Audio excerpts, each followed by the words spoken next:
E aí, pessoal, tudo bem? Vamos iniciar aqui a última aula desse curso de contabilidade geral, né? Bom, nessa última aula a gente vai falar então a respeito das demais demonstrações contábeis previstas na Lei 6404. Então a gente já falou do balanço patrimonial, a gente já falou da demonstração do resultado do exercício. Falta aqui então falar basicamente da demonstração dos lucros ou prejuízos acumulados, assim como da DMPL, né, demonstração da mutação do patrimônio líquido, e rapidamente a respeito de demonstração dos fluxos de caixa e demonstração do valor adicionado, que não é assim, não são demonstrações assim tão cobradas em provas de contabilidade geral, e sim contabilidade avançada, né? Então alguns aspectos apenas básicos, aspectos legais que a gente vai verificar aqui, tá ok? Assim como notas explicativas, né? Notas explicativas a gente também vai analisar aí as exposições a respeito de notas explicativas que são muito sim cobradas em provas de contabilidade geral. Então vamos dar uma olhadinha aqui na tela, né? Para a gente finalizar então as demonstrações contábeis previstas na Lei 6404. Só para a gente relembrar, né? Vamos pegar aqui o artigo 176 que fala exatamente que ao final de cada exercício social a diretoria fará elaborar, com base na escrituração mercantil da companhia, as seguintes demonstrações financeiras que deverão exprimir com clareza a situação do patrimônio da companhia e as mutações ocorridas nesse ao longo aí do exercício, né? Então, balanço patrimonial, a gente já viu a demonstração dos lucros ou prejuízos acumulados que a gente vai verificar ao longo dessa aula. Demonstração do resultado do exercício que a gente já viu. Demonstração dos fluxos de caixa a gente também vai ver ainda. E ser companhia aberta, então olha lá, né? Aqui já existe uma exceção, ou seja, a DVA é apenas obrigatória para companhias abertas, tá ok? Se companhia aberta, a demonstração do valor adicionado também é obrigatória, tá ok? O parágrafo 1º fala que as demonstrações de cada exercício serão publicadas com a indicação dos valores correspondentes às demonstrações do exercício anterior. Isso aqui para quê? Para efeitos de comparação, né? Para efeitos de comparação, ou seja, quando eu elaboro o balanço patrimonial lá em 31 de dezembro de 17, né? Eu tenho que ter uma coluninha lá dos valores, por exemplo, em 31 de dezembro de 2016, para que eu possa comparar o ativo circulante em 2016, 2017, né, o total do meu ativo, o total do meu ativo não circulante, o total das minhas obrigações, do meu PL, ou seja, para efeitos de comparação, demonstração do resultado do exercício, mesma coisa, né? Tem lá a DRE de 17, por exemplo, e tem uma outra coluninha para você comparar com a DRE de 16. Então você vai comparar a receita líquida, né, de 16 com 17, o lucro bruto, o lucro líquido, enfim, para efeitos de comparação. O parágrafo 2º, ele fala que nas demonstrações as contas semelhantes poderão ser agrupadas, então contas semelhantes podem ser agrupadas, pequenos saldos podem ser agregados desde que indicada a sua natureza e não ultrapassem 10%, ou seja, 1/10 do valor do respectivo grupo de contas. Sendo vedada, cuidado, né? Vedada a utilização de designações genéticas como diversas contas ou contas correntes, tá ok? Eu pulei aqui o parágrafo 3º até o 5º, né? Vamos direto para o parágrafo 6º que fala assim: a companhia fechada com PL na data do balanço inferior a 2 milhões de reais, não será obrigada a elaboração e a publicação da DFC. Então olha o que a gente tem no fim das contas, né? O que a gente tem no fim das contas? Todas as entidades, elas são obrigadas, segundo a Lei 6404, a publicar essas três demonstrações aqui, né? Então, balanço patrimonial, né, DLPA, mais DLPA, mais DRE, isso aqui, né, todas as entidades têm que elaborar, sem exceção, ok? Sem exceção. Bom, se a companhia for fechada,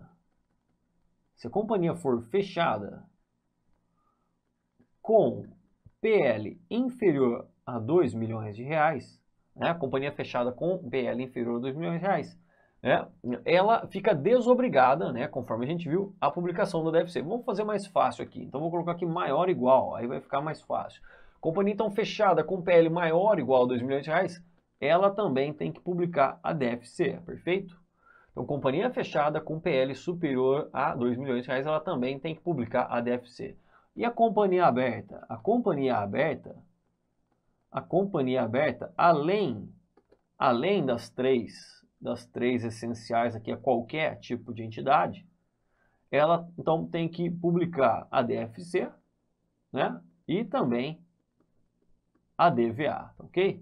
Então, assim você fica então com esse resuminho aí, né? Então, todas as entidades, né, independente do seu tamanho, do seu tipo, vão publicar balanço patrimonial, DLPA e DRA. Isso aqui segundo a Lei 6404, né? Contabilidade avançada, a gente vê o conjunto das demonstrações contábeis um pouquinho de forma diferente.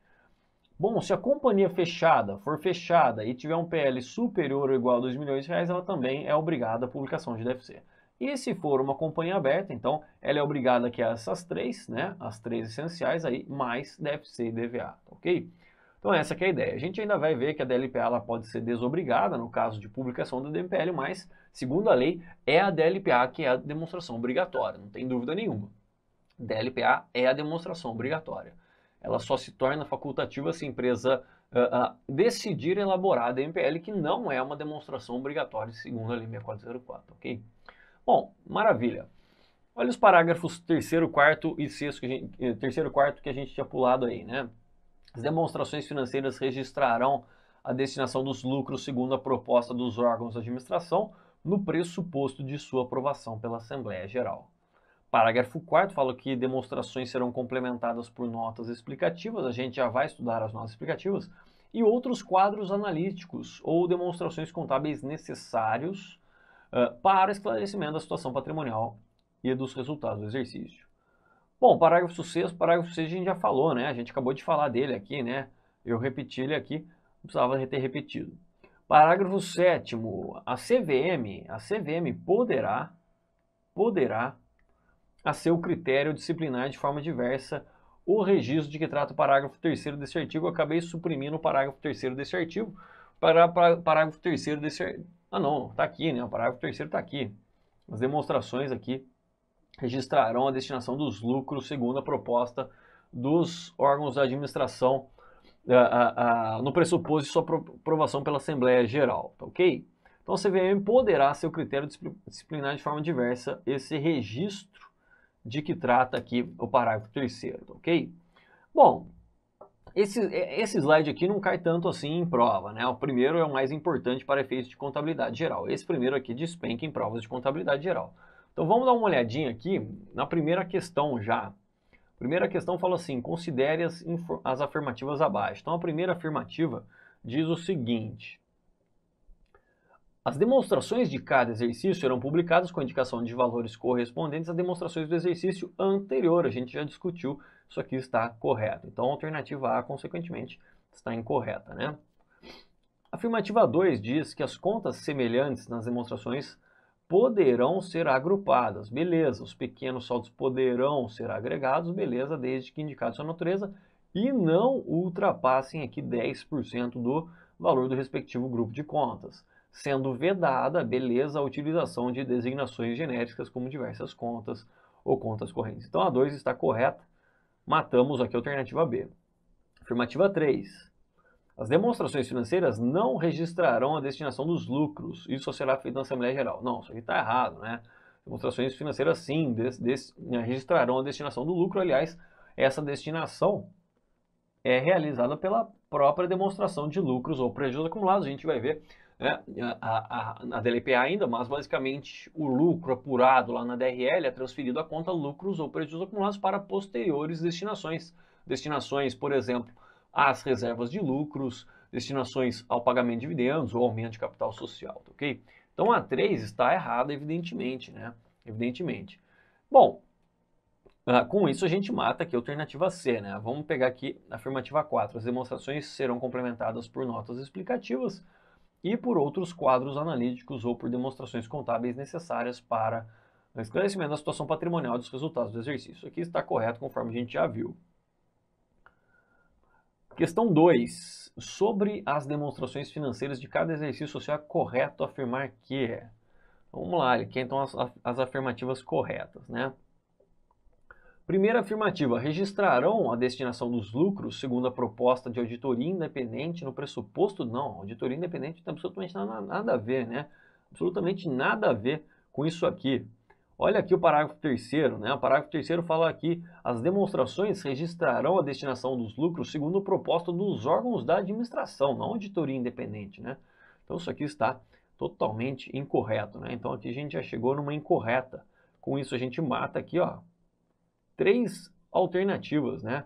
Bom, consequentemente, na hora da minha prova eu nem analisaria a 2 e a 4, né? Porque sobraram aqui a alternativa B e C, B e D, mas como a gente está aqui apenas aprendendo contabilidade, vamos analisar todas as afirmativas. Bom, deverão ser publicados com indicação de valores correspondentes às demonstrações do exercício anterior, perfeito. Então a 2 está correta. A 3 fala que as contas semelhantes poderão ser agrupadas, beleza, os pequenos saldos poderão ser agregados desde que indicada a sua natureza e não ultrapassem 10% do valor do respectivo grupo de contas. É vedada, maravilha, a utilização de designações genéricas, como diversas contas ou contas correntes. Então a 3 está correta. Bom, com isso a gente mata aqui a B, né? Ficamos com a alternativa D. Vamos aqui só confirmá-la, né? As demonstrações serão complementadas por notas explicativas, perfeito, e outros quadros analíticos ou demonstrações contábeis necessários para o esclarecimento da situação patrimonial e dos resultados do exercício. Então, isso aqui está correto. Então, é impressionante, não tem muito o que inventar aqui, né? Não tem muito o que inventar. Os parágrafos são cobrados aqui de forma idêntica pelas bancas. Bom, vamos lá, questão 3. De acordo com a Lei 6404, artigo 176, deverão ser elaboradas demonstrações financeiras ao final de cada exercício social. Com base na escrituração mercantil da companhia, todavia não será obrigada a elaboração e publicação da DFC. Não é obrigada a elaboração da DFC, a companhia. Alternativa A, a companhia que optar por apresentar opcionalmente a demonstração das origens e aplicações de recursos, essa aqui era chamada DOAR, né? Prevista na Lei 6404 em sua redação original. Ela não é mais obrigatória, né? Entrou no seu lugar exatamente a DFC, então isso aqui não tem nada a ver, né? Não considerar de grande porte, com faturamento inferior a 300 milhões, a gente não viu absolutamente nada disso. A C fala que uma sociedade de capital aberto. Bom, sociedade de capital aberto, a gente viu que ela é obrigada à publicação, né, das 5 demonstrações, ou seja, balanço patrimonial, mais DRE, mais DLPA, mais DFC e mais DVA. Então, certamente isso aqui está errado. A D fala fechada com PL na data do balanço inferior a 2 milhões. A gente viu que, nesse caso, segundo o parágrafo 6º do artigo 176, a DFC passa a ser o que? Facultativa, ou seja, não é obrigatória, né? Ela passa a ser facultativa. Ou seja, é o nosso gabarito, né? Olha aqui, não é obrigada a publicação da DFC a companhia fechada com PL inferior a 2 milhões de reais. Então tá correto. E aí fala de capital aberto, porém, com ações somente negociadas no mercado balcão, essa aqui também é obrigada a publicação da DFC. Então, alternativa D é o nosso gabarito. Questão de número 4, de acordo com a Lei 6404 e alterações posteriores, ao final de cada exercício social, a diretoria fará elaborar, com base na escrituração mercantil da companhia, as seguintes demonstrações financeiras, que deverão exprimir com clareza a situação do patrimônio da companhia e as mutações ocorridas no exercício. Então, eu falei balanço patrimonial, DLPA, DRE, DFC e DVA. Então, até aqui a gente não precisaria nem ter lido, né? Isso aqui é literalidade do próprio artigo 176. Bom, no balanço patrimonial, as contas semelhantes poderão ser agrupadas e os pequenos saldos poderão ser agrupados, desde que indicada a sua natureza e não ultrapassem quanto? Lembra? 10%, né? 10%, ou seja, 1/10 do valor do respectivo grupo de contas. Então, a alternativa A está correta. Questão 5. A empresa X é uma empresa de capital fechado. Uma empresa de capital fechado.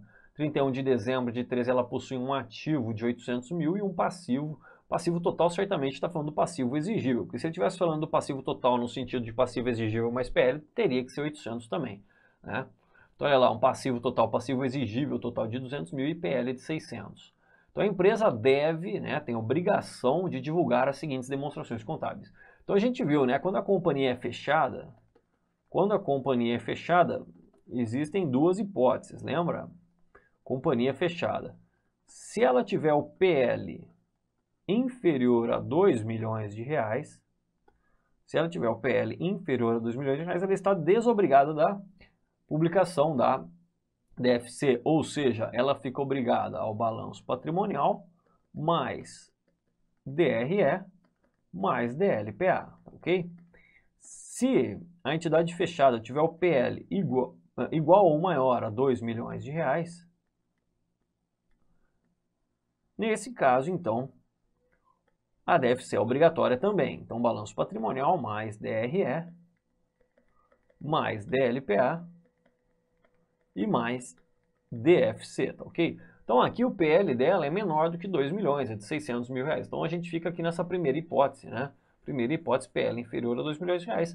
Apenas essas 3 demonstrações, então, são obrigatórias para essa entidade X aí.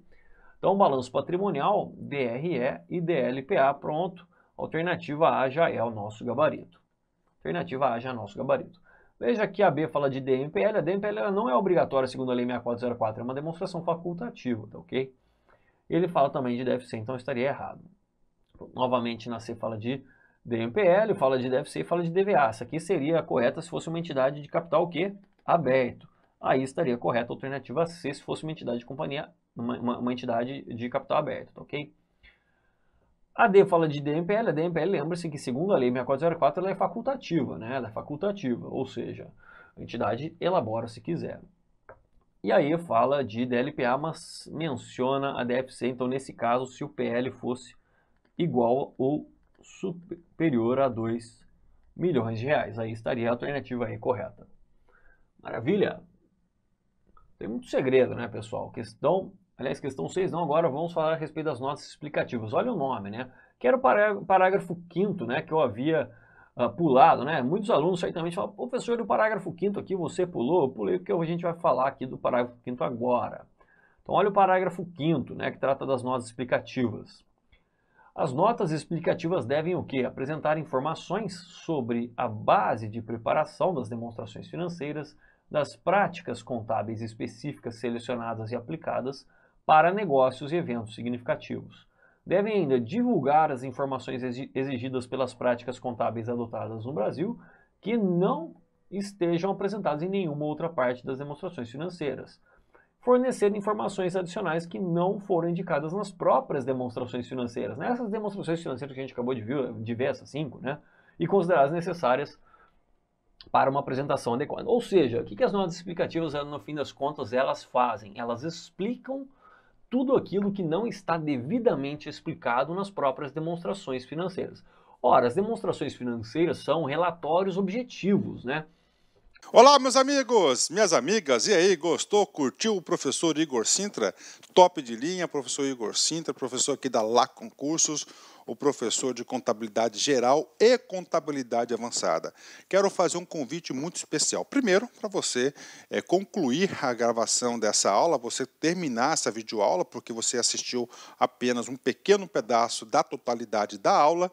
Eu quero dizer para vocês o seguinte, que nós aqui da Lá Concursos, nós temos um super projeto de Cefaz Brasil, é isso mesmo. Todos os concursos de Secretaria de Estado de Fazenda, nós aqui da Lá Concurso, nós estamos preparados para te atender. Então, olha só, essas aulas, o módulo completo de contabilidade geral e contabilidade avançada e algumas revisões encomendadas para o professor Igor Sintra, este módulo, mais as outras disciplinas do concurso de Cefaz. Professor, quais outras disciplinas? Português, matemática, os direito administrativo, constitucional, civil, se tiver, penal, qualquer direito que tiver, mais legislação específica, direito tributário e assim por diante. Nosso curso, qualquer curso de Cefaz Brasil, ele custa apenas 10 parcelas de R$60. 600 reais é o nosso curso. Este curso, nosso Cefaz, com as aulas do professor Igor Sintra, custa apenas R$600. É isso mesmo, R$600, 180 dias de acesso. Você terá direito a todas essas videoaulas de direito, de todos os direitos, contabilidade, ou seja, o curso Cefaz completo, ponto a ponto, e mais legislação específica com nossa equipe de professores aqui da Lá Concurso. Então, espero vocês. Tem um link aqui embaixo, clique nesse link que você vai lá diretamente na nossa página da Cefaz Carreira Fiscal aqui da Lá Concurso. Espero vocês, um forte abraço, fique com Deus. Tchau, tchau. Clique lá.